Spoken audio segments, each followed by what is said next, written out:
what they do. It's all they do. Call all nines.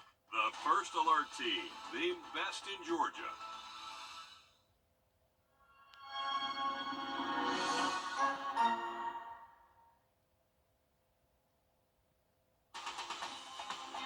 Live from Augusta, you're watching News 12 at 6 o'clock. Good afternoon. I'm Hallie Turner. We're going to take things over to First Alert meteorologist Emily Acton. And Emily, it's been really nice out today. Right after church, I went out for a walk, and it was really cool, a little bit warm, but you can tell fall is on the way. Oh, yeah, it definitely is. I'm loving this weather, too, Hallie. It's a lot nicer than that brutal heat that we see during the summer. So things are starting to cool down for us. Definitely feeling a lot more comfortable outdoors. Right now, we're sitting in those lower 80s, and that's really going to be the story for the next couple of days. We're really going to be pretty comfortable. Right now, sitting at 80, 83 in Thompson, Gibson sitting at 81, 76 down in Millen. So feels a little bit cooler down closer to the coast because they've seen some pretty steady rainfall throughout the day today. But something else that's making it feel really comfortable outdoors is those lower dew points. Right now we're sitting in the 60s, so that makes it feel a little bit drier, a little bit cooler, not feeling too bad outdoors if you have any evening plans this evening. Now tomorrow, really not looking bad either. We'll warm up into those middle 80s by the afternoon, plenty of sunshine, but we're going to be seeing some wind coming from the east-northeast at about 10 miles per hour, so that'll make it feel a little bit more comfortable out there. But plenty of sunshine to start off our work week. Rain chances are in the forecast, and I'll have it broken down for you coming up. Thanks, Emily. According to a release from the Barrow County School System, it's still unclear when classes will resume at Appalachia High School.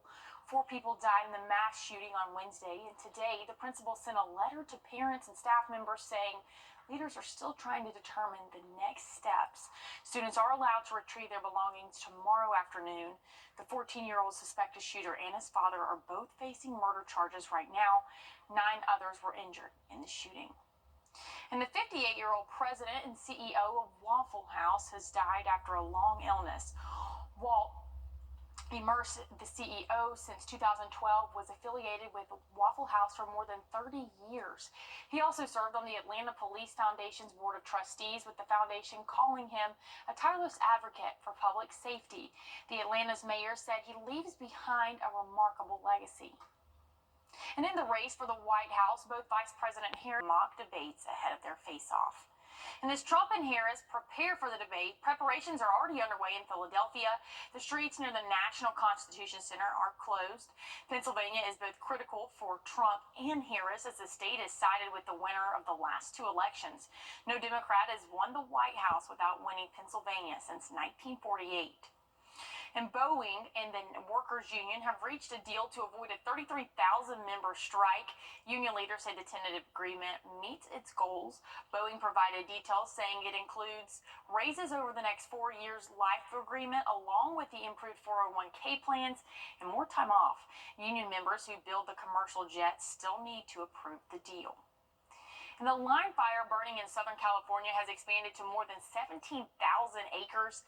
The latest fire started on Thursday afternoon, and as of this morning is 0% contained. California fire officials say more than 35,000 structures are threatened and thousands have been forced to evacuate their homes.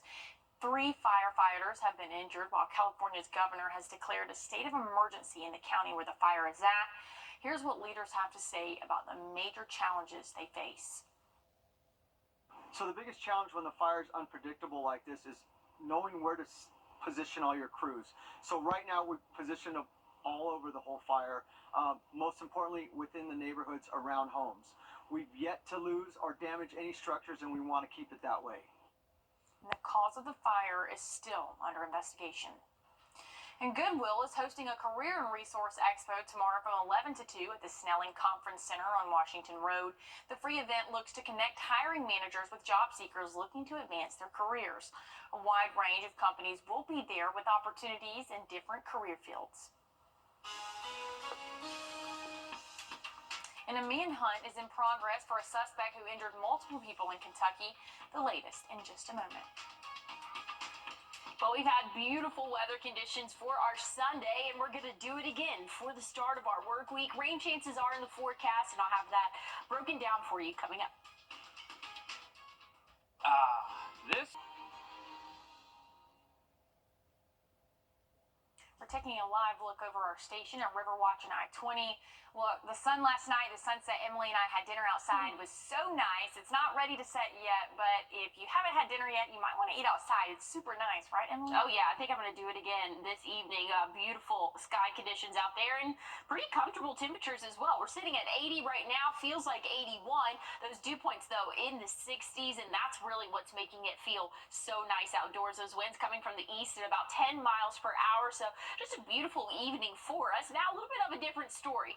Closer to the coast, they've been dealing with some pretty steady rainfall throughout the day today and some cloud cover along with that. But again, we've been mostly sunny throughout the greater part of our Sunday. Now things are going to be taking a turn as we get into the later part of the week, and it's all due to this not necessarily a tropical system yet, but this is an area of interest here. Potential tropical cyclone 6 is the current name of it, so a little bit of a mouthful there, but you can see some things starting to develop and starting to get a little bit more organized, and that's going to bring some rainfall to our area. So here's what we're tracking over the next couple of days. Around Tuesday, maybe Wednesday morning, we could expect to see landfall, or at least what would be landfall if it does become an organized system there. But nonetheless, it's just going to bring rainfall to us here in the CSRA, maybe late Thursday, but really Friday and even into Saturday, we can expect to see a decent amount of rainfall for our area. So here's a closer look at what we get the next couple of days. Not too bad. Maybe an isolated shower or two early tomorrow morning, but I think we're going to be mostly dry. Warming up into the 80s for the afternoon. Tuesday looking beautiful. We're going to start off possibly in the upper 50s, and then we'll see those 80s by the afternoon hours. But again, once we get later on into the week, that's where we can expect to see some rainfall for us. So out of the next 7 days, anywhere from 1 to 2 inches in terms of rainfall totals across the CSRA. And it's all going to be due to this tropical system right here that has the potential to develop into a named storm. So about an 80% chance of it forming now over the next couple of days. We're also keeping an eye on a couple of waves here in the Atlantic along the equator. That's something that could potentially become an issue maybe a couple weeks from now. So several weeks away. We're not really super worried about those. Just the one in the Gulf of Mexico that's going to bring some rainfall to our area again by the end of the week and into next weekend, unfortunately. But Tuesday is going to be my pick of the week. We're going to start off in the upper 50s. Plenty of sunshine. Will be in those middle 80s by the afternoon, so it's probably going to feel pretty warm for your Tuesday. Wednesday, not looking too bad either, but again, that rain's coming in late Thursday, and it's going to last for a couple of days, Hallie. Thanks, Emily. Starting wide receiver for the Miami Dolphins, Tyreek Hill, was detained by police today just hours before the team's first game of the season in Miami. The Dolphins say it happened just one block from the stadium. Video posted to social media shows Hill face down on the ground as officers appear to put him in handcuffs. The Miami-Dade police say they have opened an internal affairs investigation into the incident and that one of the officers has been placed on administrative duties. Hill's agent says Hill got a ticket for reckless driving while going into the stadium and that they were treating the issue. Very upsetting. Just to see Tyreek detained by the police like that in handcuffs seemed really excessive. Tyreek got a moving violation, got a driving ticket for going into the stadium. The video is very upsetting. We're going to be looking into it. Thank God Tyreek's okay. Now, Hill did play in the Dolphins game, helping them defeat the Jacksonville Jaguars 20-17, and his agent says he does not face criminal charges. Officials in Kentucky are pursuing a possible armed person of interest after a highway shooting injured multiple people yesterday. They say he is dangerous and they want to take him alive. Christian Benavides reports from Kentucky. As local and federal law enforcement officers search through thick woods for a highway shooter in southeastern Kentucky, they say an AR-15 semi-automatic weapon has been recovered. If he planned this, it's so remote. That's probably one of the most remote exits along I-75. He couldn't have picked an area that is any more remote and difficult for us to try to locate him. Late Saturday, officials found a silver SUV registered to Joseph Couch, the 32-year-old suspect. after someone shot at 9 vehicles and wounded 5 people on this Interstate 75. We don't want our guys to get hurt.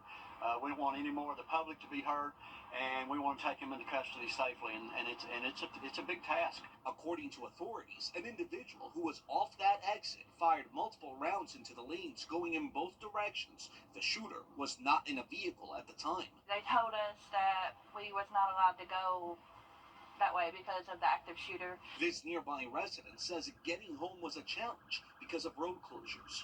It's literally in the heart of our own city, so it's very heartbreaking. Officials say Couch, described as 5'10" and about 150 pounds, could still be armed and dangerous. The Laurel County Rescue Squad has a drone searching, along with a helicopter. Only one individual was believed to be involved in the shooting, which authorities are calling a random act. Cristian Benavides, CBS News, London, Kentucky.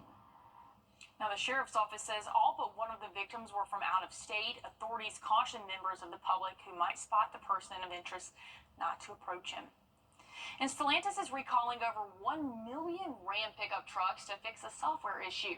The car manufacturer says the trucks may have anti-lock brake software that could shut down the stability control, which manages the throttle and brakes to avoid skidding. Stellantis says U.S. safety standards require electronic stability control during to work all of the near phases of driving.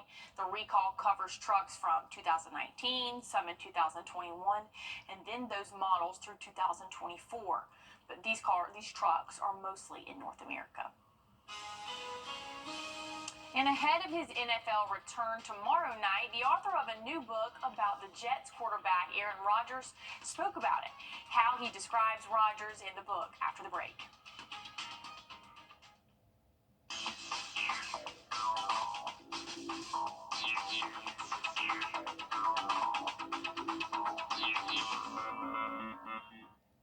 Nearly 1 in... Here are the stars of our show. I am your host, Ryan Seacrest. The Wheel You Love is back. Let's have some fun. First Alert Radar, powered by Jim Hudson Automotive Group. The Community International Expo at the King Center took place this weekend. The expo encouraged peace throughout Atlanta this weekend as the center hosted the annual event in the Martin Luther King Jr. Historical District. King's daughter, Bernice King, was there and spoke out about why the event continues her father's vision. This certainly is not the answer to all of the complexities and the injustices, but it is the beginning of a pathway, because once we have greater understanding, then we can try to forge relationships, across cultures to build the kind of world that we want. More than 35 countries were represented at the International Expo. And a new book featuring an in-depth interview with NFL superstar quarterback Aaron Rodgers has been released ahead of his much-anticipated 2024 season's debut. CBS's James Brown spoke with the author to discuss the new book and how it examines Rodgers' career and personal life. The name of the book is Out of the Darkness, The Mystery of Aaron Rodgers by one Ian O'Connor. What was of interest to you? He was mysterious, he was intriguing, and there was a distance about him, and those are usually the subjects that I'm drawn to. He wanted to change the narrative arc of his career, going from the smallest market to the biggest market in the league. People said, well, why the Jets? They haven't been to the Super Bowl since January of 1969, but it's a great opportunity for him. Winning a championship in New York, if he can pull it off, and it's going to be a very difficult task, would dramatically enhance his historical standing in the sport. And I think that would be the biggest New York sports story of my lifetime. Did he give you the okay to do this book? It's unauthorized, and I interviewed 250 people and actually handed in the manuscript without him. And all of a sudden, a couple weeks after I handed in my book, I got a message from the Jets that Aaron is now willing to see you. And we sat in his backyard. We talked about some sensitive issues. He's estranged from his family for now 10 years. He had some interesting things to say about his controversial COVID stance and made a concession and admission of fault that surprised me. Take us through that. What were his thoughts after the fact? I did say to him, why didn't you tell the truth that day? You were asked if you were vaccinated, and he effectively said, yeah, I should have done that. He feels like he gave critics the one thing they really still have on him today, That was such a major public relations hit for him to absorb, and I don't think he's recovered from that. He went from being considered one of the good guys in the NFL, a guy who supported Colin Kaepernick. There was a case where a fan yelled out an anti-Muslim slur during the national anthem after the terrorist attacks in Paris, and he rebuked the fan publicly, and President Obama sent him a letter thanking him for doing that. So Aaron used to get praised for being on the right side of social issues, and then all of a sudden he became a bad guy. But I do think that good guy is still there, and so I think this book, by talking to his friends and associates who have witnessed his acts of kindness and generosity behind the scenes that he doesn't publicize, I think gives a balanced portrait of who he is as an athlete and as a man. He is arrogant at times, and most of the greats I've covered have that competitive arrogance, and maybe you need it to be an all-time great. He deserves a lot of credit as a self-made superstar. Nobody ever handed him anything, and he made it happen through the singular force of his will, his work ethic, and his talent, and that should be a big part of his legacy as well. Now, Rodgers leads the Jets against the San Francisco 49ers tomorrow night on Monday Night Football. And Sanford Stadium was lively, as it always is, yesterday afternoon. While Carson Beck was busy tying school records, fans in the stadium celebrated being able to buy beer for the first time. This year is the very first time it's been available for purchase inside Sanford Stadium that wasn't in a private suite or donor boxes. They stopped selling beer at the end of the third quarter, and that's when we heard from some of these Dog fans. At first, it was really slow, but now people are really excited about it. It makes the game environment a lot more fun, and it makes people get a little bit more relaxed, and it helps us cheer on the Dogs. And go Dogs! Amen, go Dogs. Beers are expected to cost around $10 at the game. And week one of the NFL season is kicked off. Coming up in sports, our sports reporter Joseph Doring brings you a recap from the Atlanta Falcons and the Carolina Panthers game. It's next Sunday to take on the Chargers. And the Grammy-winning hip-hop artist Kendrick Lamar will perform during the NFL's Super Bowl halftime show in New Orleans. That was announced by the NFL today. The 37-year-old has 17 Grammy wins and performed during the 2022 Super Bowl show, along with Dr. Dre, Snoop Dogg, Eminem, and Mary J. Blige. You know, I'm excited that he gets to go and do that, but I'll tell you, best performance was Rihanna a couple years ago. But I feel like Joe has, I love Usher. I'm more focused on the game when this kind of stuff happens, but I am very excited to see Kendrick at halftime. I think it's time he took the stage up there for the Apple halftime music show. It'll be entertaining. I can definitely say that. So Emily's still sad. You guys can't see it, but she's still frowning. No, yeah, it'll be all right. We'll see what happens, but want to look one more time at your forecast before we go. Going to be great sky conditions for the start of the week. Overnight lows going to be in those upper 50s, low 60s, and then we'll see some rain coming in due to that tropical system, that potential tropical cyclone 6 right now in the Gulf of Mexico. That could bring some rainfall to us here by the end of the weekend. Unfortunately, looks like it could stick around into next weekend, but it's fluid forecast, so stick with us for the latest. Stick with us for more news, weather, and sports right here tonight on News 12 at 11 o'clock.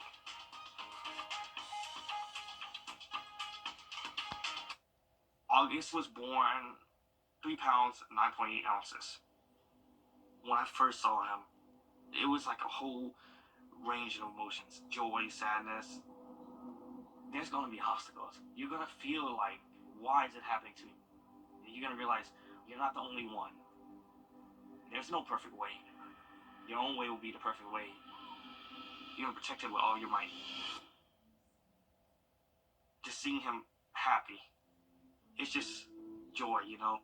I look through his eyes, I can envision like a whole future with him already. To throw the first football to him, give him ice cream for the first time. Oh man, he can smile now. I'm happy because he's advancing in life, you know? He's growing. Being a young dad, it's not giving up, it's shifting. My life is now devoted to his life. First Alert Radar, powered by Jim Hudson Automotive Group. They are some of the hottest videos